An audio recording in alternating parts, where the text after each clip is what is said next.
ಇನ್ನು ಯುಬಿ ಸಿಟಿಯ ಸ್ಕೈ ಬಾರ್ನಲ್ಲಿ ಪೇದೆಗಳ ಮೇಲಿನ ಹಲ್ಲೆ ಪ್ರಕರಣದ ಸಂಬಂಧ ಪೊಲೀಸರ ಮೇಲೆ ಯಾವುದೇ ಒತ್ತಡವನ್ನು ಹೇರಿಲ್ಲ. ಅಗತ್ಯ ಬಿದ್ದರೆ ಪೊಲೀಸರು ಶಾಸಕ ಕಾಶಪ್ಪ ಹಾಗೂ ಬೆಂಬಲಿಗರನ್ನ ಬಂಧಿಸುವ ತೀರ್ಮಾನವನ್ನು ಕೈಗೊಳ್ತಾರೆ ಅಂತ ಗೃಹ ಸಚಿವ ಕೆಜೆ ಜಾರ್ಜ್ ಹೇಳಿದ್ದಾರೆ. ಬೆಂಗಳೂರಿನ ಯಲಹಂಕದಲ್ಲಿ ಮಾತನಾಡಿದ ಅವರು ಪ್ರಕರಣದಲ್ಲಿ ಯಾವುದೇ ರಾಜಕೀಯ ಹಸ್ತಕ್ಷೇಪ ಆಗಿಲ್ಲ ಎಂದಿದ್ದಾರೆ. ಈ ಬಗ್ಗೆ ನಮ್ಮ ಪ್ರತಿನಿಧಿ ನಡೆಸಿದ ಸಂದರ್ಶನ ಹೇಳಿದೆ. ಮೊದಲಿಂದ ಹೇಳ್ತಾ ಇದ್ದೀನಿ, ತನಿಖೆಯಲ್ಲಿ ಯಾವುದೇ ರೀತಿಯಲ್ಲಿ ಸರ್ಕಾರ ಯಾವುದೇ ರೀತಿಯಲ್ಲಿ ತನಿಖೆಯಲ್ಲಿ ಇನ್ವಾಲ್ವ್ಮೆಂಟ್ ಆಗೋದಿಲ್ಲ. ನಾವು ಹಸ್ತಕ್ಷೇಪ ಮಾಡ್ತಾ ಇಲ್ಲ. ತನಿಖೆಯ ವಿಚಾರಗಳನ್ನ ತನಿಖೆ ಅಧಿಕಾರಿಗಳಿಗೆ ಬಿಟ್ಟಿದ್ದು, ಅವರು ಯಾವ್ದ್ರ ಪ್ರಕಾರವಾಗಿ ಕಾನೂನಿನ ಪ್ರಕಾರ ಕ್ರಮ ತಗೊಂಡು ಪೊಲೀಸರು ಅವ್ರನ್ನ ಬಂಧಿಸಲಿಕ್ಕೆ ಒತ್ತಡ ಇದೆ, ರಾಜಕೀಯ ಒತ್ತಡ ಇದೆ. ನೋಡಿ, ಅವ್ರನ್ನ ಬಂಧಿಸಬೇಕೋ ಬೇಡವಾ ಏನು ಮಾಡಬೇಕು ಅಂತ ಹೇಳ್ಬಿಟ್ಟು ಇನ್ವೆಸ್ಟಿಗೇಷನ್ ಆಫೀಸರ್ಗಳಿಗೆ ಬಿಟ್ಟಂಥ ವಿಚಾರ. ಅದು ನೀವು ಅವ್ರನ್ನ ಕೇಳಿ, ಅವರು ಅದು ಕಾನೂನು ಪ್ರಕಾರ ಕ್ರಮ ತಗೊಳ್ತಾರೆ. ಸರ್, ಬಂಧನಕ್ಕೆ ರಾಜಕೀಯ ಒತ್ತಡ ಇದೆ ಅಂತೇಳಿ, ಪೊಲೀಸರ ಮೇಲೆ ರಾಜಕೀಯ ಒತ್ತಡ ಬರ್ತಾ ಇದೆ ಅಂತ ಹೇಳುವಂತ ಮಾತು. ನೋಡಿ, ಯಾವುದೇ ಒತ್ತಡಕ್ಕೂ ಪೊಲೀಸರು ಮಣಿಬೇಕಾಗಿಲ್ಲ. ಅವರು ಅವರ ಕೆಲಸವನ್ನ ನಿಷ್ಪಕ್ಷಪಾತವಾಗಿ ಅವ್ರು ಮಾಡಬಹುದು. ಸರ್, ಬಿಜೆಪಿ ಸರ್ಕಾರ ಇದ್ದಾಗಲೂ ಕೂಡ ನೀವು ವಿರೋಧ ಪಕ್ಷದಲ್ಲಿದ್ದಾಗ ಯಾವುದೇ ರೀತಿಯ ಈ ಥರ ಪ್ರಕರಣಗಳಾದರೆ, ಶಾಸಕರೇನಾದರೂ ದಾಂಧಲೆ ಮಾಡಿದಂಥದ್ದು ಬೇರೆ ಬೇರೆ ಪ್ರಕರಣಗಳಿದ್ದಾಗ ನೀವು ಕೂಡ ಅಪೋಸ್ ಮಾಡಿದ್ರಿ. ಈಗ ಅವರು ಕೂಡ ಅಪೋಸ್ ಮಾಡ್ತಾ ಇದ್ದಾರೆ. ಎಲ್ಲೋ ಒಂದು ಕಡೆ ಸರ್ಕಾರ ಒತ್ತಡಕ್ಕೆ ಬಿದ್ದು ಪೊಲೀಸರ ಮೇಲೆ ಒತ್ತಡ ಹಾಕ್ತಾ ಇದೆ, ಬಂಧಿಸಬಾರ್ದು ಅಂತ ಹೇಳಿ. ದಯವಿಟ್ಟು ನೀವು ಹೇಳೋ ಮಾತನ್ನು ನಾನು ಒಪ್ಪಿಕೊಳ್ಳಲಿಕ್ಕೆ ತಯಾರಾಗಿಲ್ಲ. ಇವತ್ತು ಒಂದು ಪೊಲೀಸ್ ಅವರು ಕಂಪ್ಲೇಂಟ್ ಕೊಟ್ಟಿದ್ದಾರೆ, ಪೊಲೀಸ್ ಪೇದೆ ಮೇಲೆ ಇದು ಮಾಡಿದ್ದಾರೆ ಅಂತ ಹೇಳ್ಬಿಟ್ಟು, ಹಲ್ಲೆ ಮಾಡಿದ್ದಾರೆ ಅಂತ ಕಂಪ್ಲೇಂಟ್ ಕೊಟ್ಟಿದ್ದಾರೆ.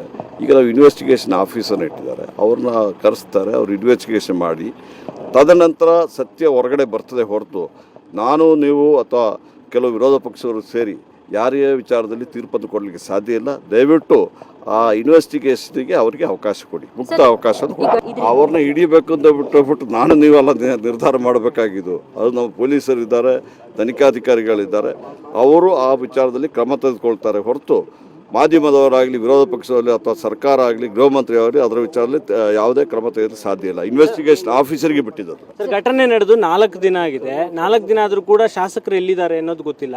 ಶಾಸಕರೇ ನಾಪತ್ತೆ ಆದರೆ ಒಬ್ಬ ಕಳ್ಳನೂ ಕೂಡ ನಾಪತ್ತೆ ಆಗ್ತಾನೆ, ಶಾಸಕರು ಕೂಡ ನಾಪತ್ತೆ ಆದರೆ ಏನು ವಿಚಾರ ನೀವು ಹೇಳ್ತಾ ಇದ್ದೀರಾ? ಶಾಸಕರು ಎಲ್ಲಿದ್ದಾರೆ? ಶಾಸಕರು ಯಾರು ಕರೆಸಿದ್ದಾರೆ? ನೀವು ಅದು ಇನ್ವೆಸ್ಟಿಗೇಷನ್ ಆಫೀಸರ್ನ ಕೇಳಿ. ಅವರೇನಾದ್ರು ಶಾಸಕರಿಗೆ ಬರಲಿಕ್ಕೆ ಹೇಳಿದಾರ, ವಿಚಾರಣೆಗೆ ಬರಲಿಕ್ಕೆ ಹೇಳಿದಾರ, ಅವರಿಗೆ ಸಮನ್ಸ್ ಕೊಟ್ಟಿದ್ದಾರ? ಈ ವಿಚಾರವನ್ನು ಅವರು ಹೇಳಲಿ. ಅವರೇನಾದರೂ ನಾಳೆ ಶಾಸಕರು ನಾಪತ್ತೆ ಆಗಿದ್ದಾರೆ ಅಂತ ಹೇಳಿದ್ರೆ ನಾವು ಒಪ್ಬೋದು. ದಯವಿಟ್ಟು ಈ ಒಂದು ಪ್ರಶ್ನೆಗಳನ್ನ ಅವ್ರನ್ನ ಕೇಳಬೇಕು. ಸರ್, ಪೊಲೀಸ್ ಇಲಾಖೆ ನಿಮ್ಮ ಅಂಡರ್ಗೆ ಬರುತ್ತೆ. ನಿಮ್ಮ ಪೊಲೀಸ್ ಇಲಾಖೆಯ ಪೇದೆಗಳನ್ನು ಪೊಲೀಸರ ಇಲಾಖೆಯಲ್ಲೇ ಹೇಗೆ ನಡೆಸ್ಕೊಳ್ತಾರೆ ಅನ್ನೋದು ನಿಮಗೂ ಕೂಡ ಗೊತ್ತಿದೆ. ಆದರೆ ಒಬ್ಬ ರಾಜಕೀಯ ವ್ಯಕ್ತಿ, ಸರ್ಕಾರದ ಆಡಳಿತ ಸರ್ಕಾರದ ಶಾಸಕನೇ ಈ ರೀತಿಯಾಗಿ ಪೇದೆಗಳ ಮೇಲೆ ಹಲ್ಲೆ ಮಾಡುವಂಥದ್ದು, ಒಡೆಯುವಂಥದ್ದು, ಕುಡಿದು ದಾಂಧಲೆ ಮಾಡುವಂಥದ್ದು ಮಾಡಿದ್ರೆ ಪೇದೆಗಳಿಗೆ ಬೆಲೆ ಇಲ್ವಾ ಅನ್ನೋ ಪ್ರಶ್ನೆ. ಪೊಲೀಸ್ ಇಲಾಖೆ ನನ್ನ ಕೆಳಗಡೆ ಬರ್ತದೆ. ಸುಮಾರು 1 ಲಕ್ಷ ಜನ ಸಿಬ್ಬಂದಿಗಳಿರ್ತಾರೆ. ಬೇರೆ ಬೇರೆ ಹಂತದಲ್ಲಿ ಬೇರೆ ಬೇರೆ ಪೊಲೀಸ್ ಅಧಿಕಾರಿಗಳಿದ್ದಾರೆ.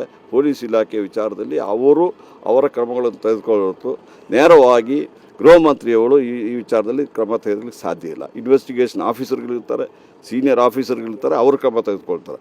ದಯವಿಟ್ಟು ಮಾಧ್ಯಮದ ಮೂಲಕ ಅಥವಾ ಬೇರೆ ವಿರೋಧ ಪಕ್ಷದವರ ಮೂಲಕ ಇದಕ್ಕೆ ಯಾರಿಗೂ ಶಿಕ್ಷೆ ಕೊಡಲಿಕ್ಕೆ ಹೋಗಬೇಡಿ. ಅದು ಅವರಿಗೆ ನಿಷ್ಪಕ್ಷವಾದ ಫ್ರೀ ಆ್ಯಂಡ್ ಫೇರ್ ಇದು ಮಾಡ್ಲಿಕ್ಕೆ ಹೋಗಿ. Law will take its own course. ಯಾವುದೇ ಒತ್ತಡ ಇಲ್ಲ, ಹಾಗಿದೆ ಯಾವುದೇ ಒತ್ತಡ ಇಲ್ಲ. ಹೇಳ್ತಾ ಇದ್ದೀನಿ, ಒತ್ತಡ ಇದ್ದರೆ ಅವ್ರ ಮೇಲೆ FIR ಆಗ್ತಾ ಇರಲಿಲ್ಲ, ಕೇಸ್ ಬುಕ್ ಮಾಡ್ತಾರೆ.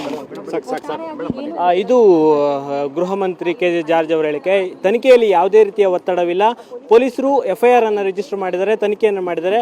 ಅವರಿಗೆ ಅಗತ್ಯವಿದ್ದರೆ ಅವರು ಬಂಧನವನ್ನು ಮಾಡ್ತಾರೆ ಅಂತ ಹೇಳ್ತಾರೆ. ಕ್ಯಾಮ್ರಾಮನ್ ಯುಗಂಧರ್ ಜೊತೆ ಶಶಿಶೇಖರ್, ಸುವರ್ಣ ನ್ಯೂಸ್, ಬೆಂಗಳೂರು.